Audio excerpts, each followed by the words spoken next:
Good morning बच्चों। आज class 6 का चैप्टर 9 है, जिसका नाम है जीवित जीव और उनका परिवेश, यानी कि हैबिटेट। ठीक है, the living organism and there surroundings, इसके बारे में पढ़ना है। जो मैंने रेफरेंस लिया वो एनसीईआरटी है। ठीक है, इस लेक्चर को देखने के बाद आपको एनसीईआरटी ज़रूर पढ़नी है। ठीक है, चलिए स्टार्ट करते हैं। तो हमें क्या पढ़ना है? हमें, आपने देखा होगा, एक तो लिविंग वर्ड्स है, एक ऑर्गेनिज्म है, ठीक है, एक देयर देयर सराउंडिंग्स है। ये 3 वर्ड्स जरूर पढ़ना है।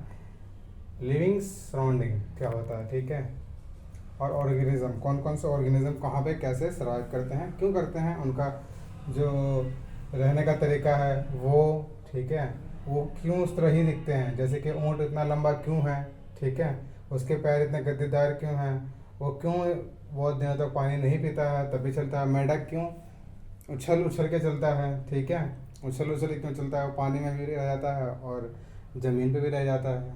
ठीक है, कुछ जो है क्यों बाल वाले होते हैं, कुछ जो है बाल नहीं होते हैं, बाल वाले नहीं होते हैं। तो ये इन सब का मतलब कुछ ना कुछ है, तरीका तो है। क्यों इतना मतलब हर इतना ज़्यादा वेरिएशन है हर एक चीज़ में। क्यों कुछ चीज़ें होती हैं जो बढ़ती नहीं हैं, कुछ चीज़ें बहुत तेज़ी से बढ़ती हैं, कुछ चीज़ें धीरे धीरे बढ़ती हैं, कुछ बिल्कुल नहीं बढ़ती। जैसे ये मार्कर है, ये मार्कर नहीं बढ़ता है। ये मार्कर मैं इतना ही खरीद के लेकर आया हूँ, ठीक है ना, और इतने का ही इतना ही रहता है ये, ठीक है ना। जबकि हम लिविंग ऑर्गेनिज्म में देखते हैं, हम पौधा इतना बड़ा रोपते हैं, इतना बड़ा रोपते हैं, और वो धीरे धीरे धीरे बड़ा हो जाता है ना। तो पौधा बड़ा हो जाता है, हम बड़े हो जाते हैं, जैसे हम छोटे होते हैं, फिर बड़े होते हैं, फिर बूढ़े हो जाते हैं। पर ये कुछ चीज़ें नहीं होती हैं, कुछ हो जाती हैं। तो ऐसा क्या है, ठीक है ना, ये सब चीज़ के बारे में आज हम स्टडी करेंगे। ठीक है, तो सबसे पहले मैं आपको यही चीज़ बताऊंगा कि लिविंग और नॉन लिविंग, जीवित और अजीवित की मैं अंतर बताऊंगा। ठीक है सर, देखिए, लिविंग मतलब जीवित, जिसे सजीव बोलते हैं, टेक्निकल भाषा बोलेंगे सजीव, सजीव, ठीक है, सजीव। और दूसरा क्या होता है सर? दूसरा होता है नॉन लिविंग, नॉन लिविंग, निर्जीव, ठीक है, निर्जीव। देखिए, सजीव में आपको मैंने बता दिया। सजीव क्या करते हैं? सजीव वो होते हैं जो कि सांस लेते हैं, जो सांस लेते हैं, ठीक है, रेस्पिरेशन करते हैं, इंग्लिश में सांस लेते हैं, रेस्पिरेशन, ठीक है, सांस लेते हैं, खाना खाते हैं, उन्हें फूड चाहिए, ठीक है ना, उन्हें फूड चाहिए, खाना चाहिए, खाना चाहिए, फूड, ठीक है, फूड नीडेड, खाना चाहिए उन्हें भाई। और क्या चाहिए? सांस चाहिए, सांस लेते हैं वो, और एक इधर से उधर मूवमेंट करते हैं, ठीक है ना, सेल्फ मूवमेंट करते हैं, ठीक है, ऑटोनोमस मूवमेंट करते हैं, कुछ नहीं करते हैं, जैसे पौधे हैं नहीं करते हैं, पर वो हिलते डुलते तो है ना अपने पोजीशन से, ठीक है, हवा के झोंकों से, ये सब से, ठीक है, ये सब ये तो ऑटोनोमस मूवमेंट करते हैं, ऑटोनोमस मूवमेंट, ऑटोनोमस, जैसे कि हम लोग हैं खुद ही इधर से उधर जाते हैं, ठीक है, ऑटोनोमस मूवमेंट करते हैं, ठीक है, खाना खाते हैं, ग्रोथ करते हैं, ठीक है, क्या करते हैं? ग्रोथ करते हैं, वृद्धि होती है। जैसे हमने पौधा लगाया, हम हो गए, खुद भी हो गए, पौधे हो गए, मेंढक हो गया, ऊँट हो गया, ऊँट भी छोटा होता है फिर बड़ा हो जाता है, गधा होता है वो भी बड़ा हो जाता है, ठीक है, आप लोग भी छोटे हैं फिर बड़े हो जाएंगे, कुछ बड़े हैं तो बूढ़े हो जाएंगे। तो ग्रोथ करते हैं, ठीक है, ग्रोथ हो गया, ठीक है जी, वृद्धि जिसे बोलते हैं, और ग्रोथ करते हैं, वृद्धि करते हैं, और क्या करते हैं, और बताइए आप लोग सोच सोच के। और ये सब चीज़ें नॉन लिविंग नहीं करती है, नॉन लिविंग नहीं करती है, ठीक है, इसमें आप खुद ही लिख लीजिए, इसमें सब कुछ ये नहीं करते हैं, जो इसमें पॉइंट्स लिखे हैं ना, ये नहीं करते हैं। खाना नहीं खाते हैं वो, ऑटोनोमस मूवमेंट नहीं करते हैं, मूवमेंट करते हैं, जैसे कि मार्कर है, मार्कर को मैंने इस तरह से फेंक दिया, लीजिए ये मूवमेंट कर गया, पर ये ऑटोनोमस खुद का नहीं है ना, इसका हमने करवाया है, ठीक है जी। तो ऑटोनोमस मूवमेंट नहीं करते हैं ये नॉन लिविंग, ठीक है।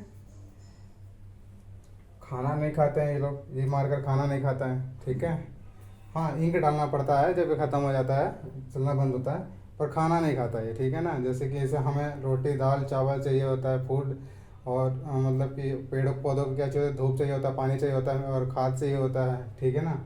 इसी तरह ऊँट है तो उसको भी खाना चाहिए, गधा है तो उसको भी चाहिए, ठीक है। पक्षी हैं तो उनको भी चाहिए, सबको चाहिए फूड। ग्रोथ, हम लोग ग्रोथ करते हैं, ठीक है, पेड़ भी ग्रोथ करता है, सभी जीव ग्रोथ करते हैं जो जीवित हैं, नॉन लिविंग ग्रोथ नहीं करते हैं, ठीक है।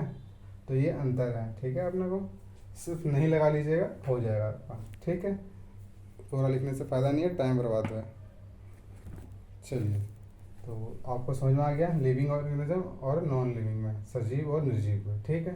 अब चलते हैं अगले पे। अगला क्या है? अगला है अपना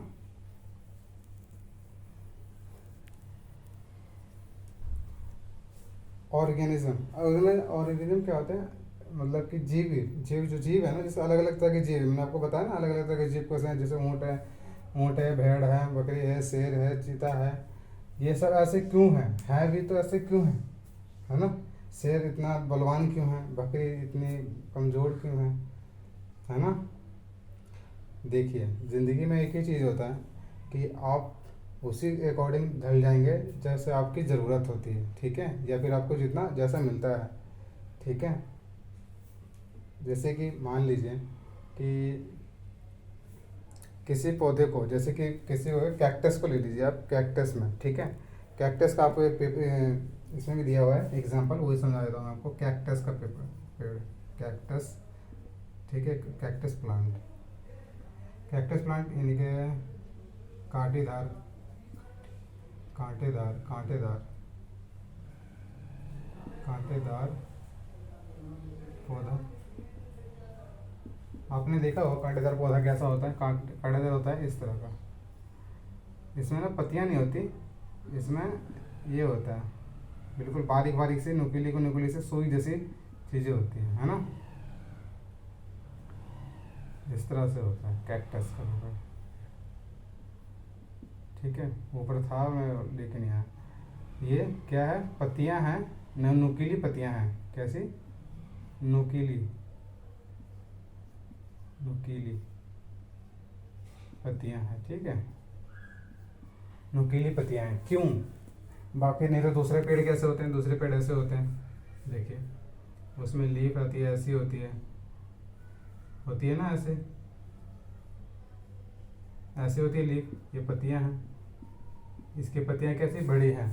पर ये रेगिस्तान में मिलती है हमेशा। कहाँ मिलती है ये? रेगिस्तान में, रेगिस्तान, ठीक है, डेजर्ट, डेजर्ट में। और ये मिलती है नॉर्मल पैलेस पे, नॉर्मल पैलेस, कोई सा भी नॉर्मल है, जैसे अपने इधर दिल्ली हो गया, मुंबई हो गया, कलकत्ता हो गया, कहीं भी हो गया ना, वहाँ नॉर्मल पैलेस पे मिल जाता है ये, ठीक है। तो ऐसा क्यों है कि ये कैक्टस का पेड़ नुकीले जो पत्तियां हैं वो नुकीलेदार हैं, सुई जैसी हैं, जबकि ये नॉर्मल पत्ती है। वो इसलिए है क्योंकि जो पत्तियां होती हैं, आपको मैंने पिछले चैप्टर में बताया था कि ये पौधे क्या करते हैं। ट्रांसपिरेशन एक वर्ड होता है, ट्रांसपिरेशन, मैंने पहले ही बता रखा है। ट्रांसपिरेशन कौन सा है? ट्रांसपिरेशन, ट्रांसपिरेशन, ट्रांसपिरेशन, बाष्प उत्सर्जन, बाष्प उत्सर्जन, मतलब जो एक्सेस वाटर होता है ना, एक्सेस वाटर, एक्सेस वाटर, वो प्लांट क्या करती है? वो एटमॉस्फेयर में छोड़ देती है, ठीक है ना। मैं दोबारा बताता हूँ ट्रांसपिरेशन क्या होता है। ट्रांसपिरेशन वो होता है जब पौधे में हम पानी डालते हैं तो नाप के नहीं डालते हैं, ठीक है। तो वो पौधे में क्या होता है कि पानी को उसे निकालना तो पड़ेगा ही, तो स्टोमेटा के थ्रू वो पानी निकाल देती है, ठीक है ना। जो ज़्यादा पानी होता है पौधे में, तो उसी जो प्रोसेस को हम क्या बोलते हैं? ट्रांसपिरेशन, यानी कि बाष्प उत्सर्जन। तो नुकीली पत्तियाँ होंगी तो ट्रांसपिरेशन क्या होगा? ट्रांसपिरेशन कम होगा, जबकि इस पत्ती में ट्रांसपिरेशन ज़्यादा होगा। क्यों? क्योंकि सरफेस एरिया इनको ज़्यादा मिल जाता है। मतलब सरफेस एरिया मतलब तो जगह, इतनी ज़्यादा जगह है तो यहाँ से ज़्यादा पानी निकलेगा। मतलब सिर्फ एक उंगली है तो यहाँ से पानी निकलेगा, समझ रहे हो। तो रेगिस्तान में तो वैसे पानी नहीं मिलता, नहीं मिलता ना। जैसे राजस्थान हो गया, वहाँ पानी नहीं मिलता, तो पानी नहीं मिलता तो पौधा यदि पानी निकाल ही देगा तो उसे पानी नहीं मिलेगा, फिर वो मर जाएगा। तो ये नहीं करना होने देना ना, तो ये हमें उससे रोकने के लिए, ये अपने आप को पानी को रोकने के लिए कि जो मेरे पास मुझे जितना भी पानी मिला है उसे रोक लूँ मैं मैक्सिमम, और ट्रांसपिरेशन कम से कम हो, मतलब बाष्पोत्सर्जन कम से कम हो, उसके लिए ये अपनी पत्तियों को नुकीलीदार बना देती है ताकि उसका सरफेस एरिया कम हो जाए। जैसे मान लीजिए सरफेस एरिया ये है तो इसमें से पानी निकलेगा, ठीक है ना। जो मान लीजिए इसमें से 1 लीटर पानी निकला और ये पूरा सरफेस है तो इसमें से कितना निकलेगा, 50 लीटर निकल जाएगा। तो इस पत्ती से कितना निकल जाएगा, 50 लीटर मान ली निकल जाएगा। तो इसमें से कितना निकलेगा, 5 लीटर।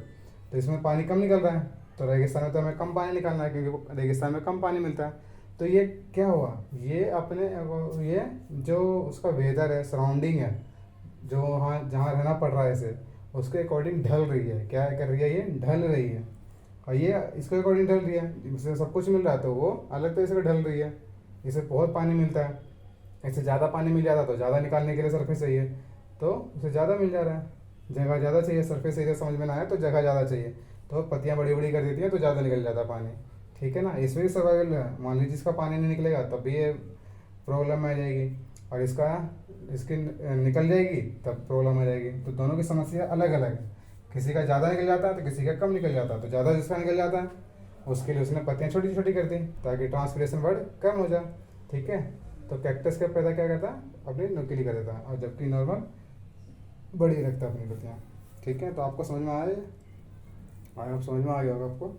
तो सेम हर एक चीज़ यही है। अभी ऊँट का एग्जांपल दे रखा आपने आपके पेपर में, चैप्टर में। तो ऊँट में यही है, ऊँट इतना बड़ा क्यों होता है, क्योंकि वहाँ का जो पौधा है राजस्थान का, वो यहाँ एक तो ये कांटेदार है, ठीक है, और एक बड़ी बड़ी जो होती है झाड़ियाँ उनके वहाँ, ठीक है ना। तो बड़ी बड़ी झाड़ियाँ होती है तो वो अपने जब नेक को, गर्दन को ऊपर ले जाता है, ठीक है ना, जब भी उसे उचक के खाना पड़ता है उन पत्तियों को, ठीक है ना। तो इसलिए वो लंबा है। उसके पैर गद्दीदार क्यों होते हैं, क्योंकि जो आपको पता है कि थार का जो रेगिस्तान है वो गर्म होता है काफ़ी ज़्यादा। यदि नॉर्मल पैर रहेगा तो जल जाएगा, तो कैसे रह पाएगा, इसलिए कि उसके पैर गद्दीदार होते हैं, ठीक है, ऊँट के। और ऊँट जो है अपने पास अपन वाटर स्टोर करने की कैपेसिटी भी रखता है। क्यों, क्योंकि वहाँ पानी नहीं मिलता है, और जब भी पानी मिलता है उसे स्टोर कर लेता है ताकि उसे धीरे धीरे यूटिलाइज कर सके। वो कम बाथरूम भी करता है, क्योंकि यदि बाथरूम ज़्यादा उसने कर दिया तो पानी की कमी हो जाएगी उसके पास, ठीक है। उसका जो उत्सर्जन होता है, उत्सर्जन बोले तो जो मल मूत्र निकालता है वो कम निकालता है, ठीक है ना, और सूखी निकालता है वो। तो ये है एडेप्टेशन। क्या ये एडेप्टेशन है, जहाँ पे रह रहा है जो इंसान वो उसके अकॉर्डिंग ढल जाता है, ठीक है जी। इसमें लिखने वाला ज़्यादा कुछ है नहीं, इसलिए मैं वैसे बोल के बता रहा हूँ, ठीक है। तो आप समझ में आ गया होगा आपको ये क्या होता है, हैबिटेट होता है, मतलब कि एडेप्टेशन है ये, जहाँ पे जो रहता है उसके अकॉर्डिंग वो ढलता है, ठीक है। यही लिखा हुआ है ना, परिवेश। परिवेश वही होता है, हैबिटेट कैसे रहेगा। सराउंडिंग वर्ड्स, सराउंडिंग क्या है, यही तो है। आप जहाँ रह रहे हैं अभी, आपको मान लीजिए आपको अच्छा खाना पीना मिल रहा है, तो आप उसके बारे में, खाने पीने के बारे में नहीं सोचेंगे, कुछ और सोचेंगे आप लोग। अब मान लीजिए कुछ ऐसे भी बच्चे होते हैं जिनको खाने पीने की समस्या रहती है तो वो कुछ और सोचते हैं। उनको, उनकी सबसे पहले ज़रूरत क्या है, खाना। यदि वो खाना है तो वो क्या करते हैं, काम करते हैं अलग अलग तरह के बचपन से ही, ताकि वो सर्वाइव कर सकें, है ना। हर एक को सर्वाइव करना है, और हर एक की उम्र में अलग अलग उसकी ज़िंदगी चलती हैं। किसी की रईस वाली ज़िंदगी चलती है, किसी को गरीबी में ज़िंदगी काट रहा है, पर वो सबकी अपनी ज़िंदगी होती है, उसका परिवेश उसका सब कुछ करवाता है, ठीक है जी। ठीक है, तो ये हो गया।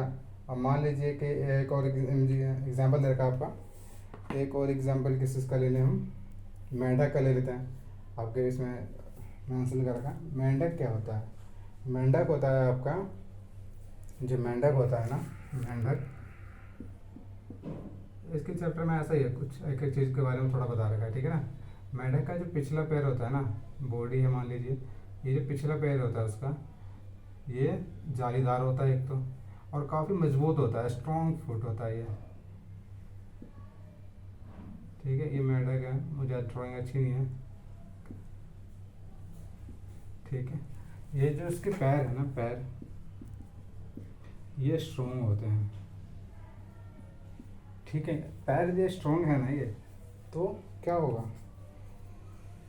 देखिए पैर ये स्ट्रॉन्ग क्यों होते हैं, क्योंकि ये उभयचर है। उभयचर, उभयचर का मतलब आपको बताया था मैं क्या होता है, एक एक वर्ड ऐसा ही है, कुछ आप सीख लेते जाइएगा। उभयचर, उभयचर, एम्फियन, एम्फीबी, एम्फीबी, ये M, ठीक है। ये देखिए क्या होता है, ये होता है अभी उभयचर जो पानी व स्थल स्थल स्थल दोनों में रहते हैं, उन्हें उभयचर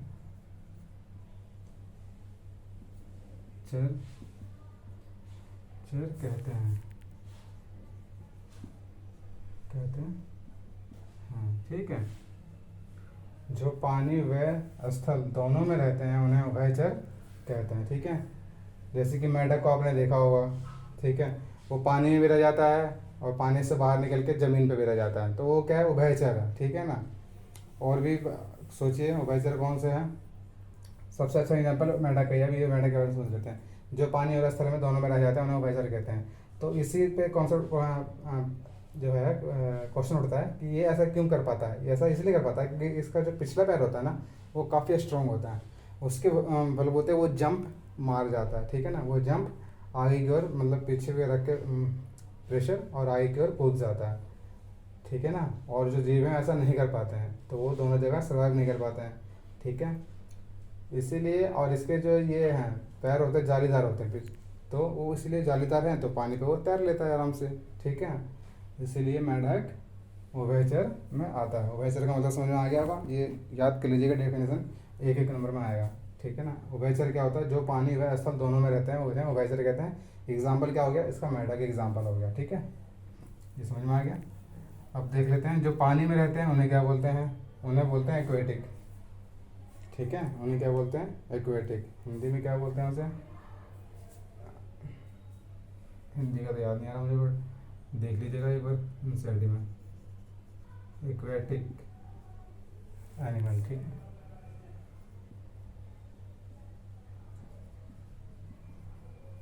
एनिमल, ठीक है। एक्वेटिक एनिमल क्या होता है, एक्वेटिक एनिमल जो सिर्फ जल में रहते हैं, ठीक है। तो जलीय जीव बोलते हैं, हाँ हिंदी में बोलेंगे जलीय जीव, जलीय जीव वो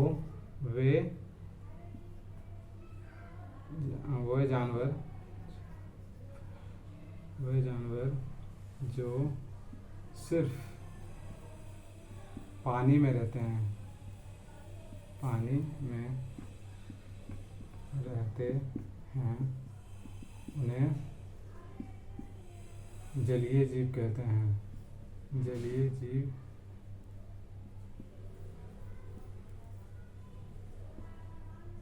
कहते हैं, ठीक है। जैसे कि मछली हो गया जी, आपका मछली हो गया, ठीक है। केकड़ा भी हो गया, केकड़ा तो बाहर भी आ जाता है, वो बाजार में आ जाता है, ठीक है ना। मछली ले लीजिए अभी, ठीक है। मछली से रिलेटेड और कुछ बताना आपको बता देंगे अभी। देखिए क्या होता है,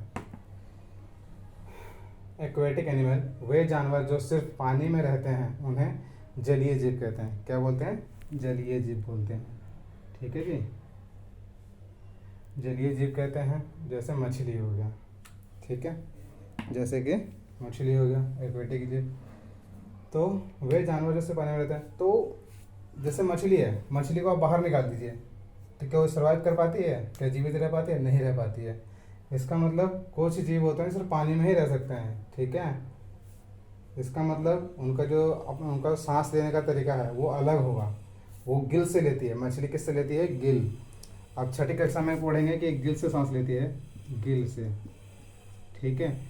और इसी को हम गिल या क्लोम भी बोलते हैं, क्लोम, ठीक है। गिल या क्लोम से सांस लेते हैं, सांस लेते हैं, ठीक है जी। ये पता होना जरूरी है आप लोगों को।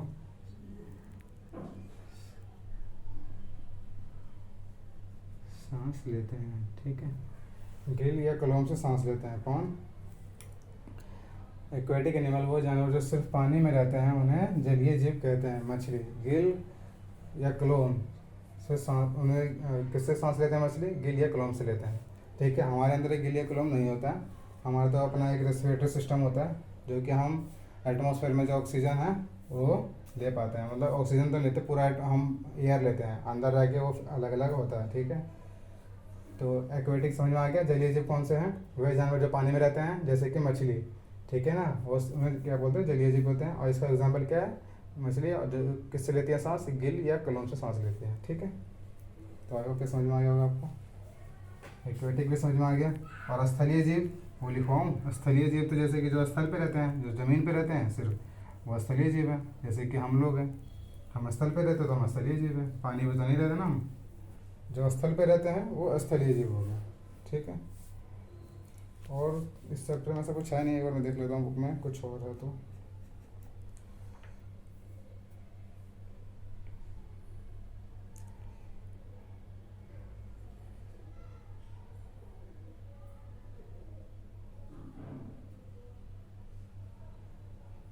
बस यही था आपके इस वाले बुक में। बस एक चीज़ और बता देता हूँ आपको मैं कि क्या होता है। जैसे कि अब मैंने लिविंग एंड नॉन लिविंग बता दिया, ठीक है, लिविंग एंड नॉन लिविंग बता दिया आपको मैंने, सजीव और जीवित। पर आपसे कुछ जो होते हैं बड़े लोग, वो ये पूछते हैं कि आप बताइए एप्पल क्या है, एप्पल क्या है, लेदर क्या है, या फिर क्या कहते हैं कि जूट क्या है, ठीक है। तो जैसे कि एप्पल जब वो प्लांट में लगा हुआ था, पौधे में लगा हुआ था, तो वो जीवित था, ठीक है, तब तो वो जीवित था। पर जब वो प्लांट में नहीं था, नहीं, हमने तोड़ दिया उसे, ठीक है ना, प्लांट से हमने तोड़ दिया, तब वो क्या हो गया? तब हो गया वो नॉन लिविंग, ठीक है ना। तो अपने को इस तरह क्लियरिटी देनी है, यदि कोई पूछते हैं अपने बड़े बुजुर्ग या फिर अपने टीचर्स पूछते हैं, तो उन्हें इस तरह बताना है कि जब वो पौधे में लगा हुआ है तब वो जीवित है। जैसे कि जूट क्या है, जूट का पौधा होता है, ठीक है, तब वो जो पौधा है तो जीवित है। जब हमने पौधे से हटा दिया, उसे तोड़ दिया, तो वो नॉन लिविंग हो गया, ठीक है ना, क्योंकि उसके अंदर आप ग्रोथ नहीं हो सकता, ठीक है ना, वो सांस नहीं लेती है, ठीक है, ये है। और जैसे कि मैंने पहले बता दिया था आपको, फोटोसिंथेसिस क्या होता है, जो पौधे अपना खाना बनाता है जिस प्रक्रिया द्वारा, उसे फोटोसिंथेसिस बोलते हैं, प्रकाश संश्लेषण बोलते हैं, ठीक है। बाकी इस चैप्टर मैंने पिछले चैप्टर बता दिया था वो सब चीज़ें, तो ये चैप्टर इतना ही था, ठीक है। आई होप आप लोगों को चैप्टर समझ में आया होगा। इसके बाद आप एक बार एनसीईआरटी का रीडिंग मान लीजिएगा, ठीक है। अच्छा लगे तो लाइक एंड सब्सक्राइब जरूर करना वीडियो को। धन्यवाद।